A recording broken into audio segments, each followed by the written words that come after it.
నా పేరు అనిల్, నేను 10వ తరగతి చదువుతున్నాను మా నిట్టూరు స్కూల్లో. విశేష ఈ విశేషం ధర్నా ఎందుకంటే శంకరయ్య సారు కుల వివక్ష అనేది ఇస్తుండ్రు. రాత్రి ఇంటికి వచ్చి రాత్రి 9కి 10కి వచ్చి సంతకాలు పెట్టిస్తుండ్రు.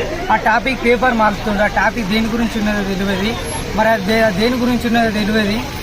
సార్ వచ్చేసి మా ఫిజికల్ సైన్స్ చెప్తాడు. ఒకవేళ మీ మార్చి 21 నుంచి ఎగ్జామ్లు ఉన్నాయి, ఇంకా 10 రోజులు మాత్రమే ఉన్నది. ఒకవేళ ఫెయిల్ అయితే శంకరయ్య సార్ బాధ్యత.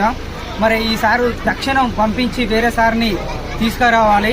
ఇక్కడ ఉన్న గవర్నమెంట్ చదువుల మంత్రులైనా, ఎమ్మెల్యేలైనా, ముఖ్యమంత్రులైనా, డిఓ మేడం అయినా, కలెక్టర్ మేడం అయినా, ఎంపీలైనా, ఎమ్మెల్యేలైనా ఎవరైనా కానీ ఈ పరిష్కారాన్ని సర్జీ చేయాలి. వెంటనే సార్ని పంపించాలి, వేరే సార్ని తీసుకురావాలి. ఈ సారు మొత్తం కుల వివక్ష చేస్తుండు, అందరితో సంతకాలు పెట్టిస్తుండు. రాత్రి 10కి 9కి ఫోన్ చేస్తుండు. ఓకే జేబీ అంటుండు. గుడ్ మార్నింగ్ చెప్తే దాని మీనింగ్ వేరే పోతుందిరా, గుడ్ మార్నింగ్ చెప్పాదురా అంటుండు. ఓకే జై భీమ్ అంటుండు. తక్షణం ఈ సారు పంపించి వేరే సార్ నన్ను తీసుకురావాలి. మార్చి 21 నుంచి ఎగ్జామ్ ఉన్నాయి సార్. ఒకవేళ ఫెయిల్ అయితే సార్ బాధ్యత. Thank you.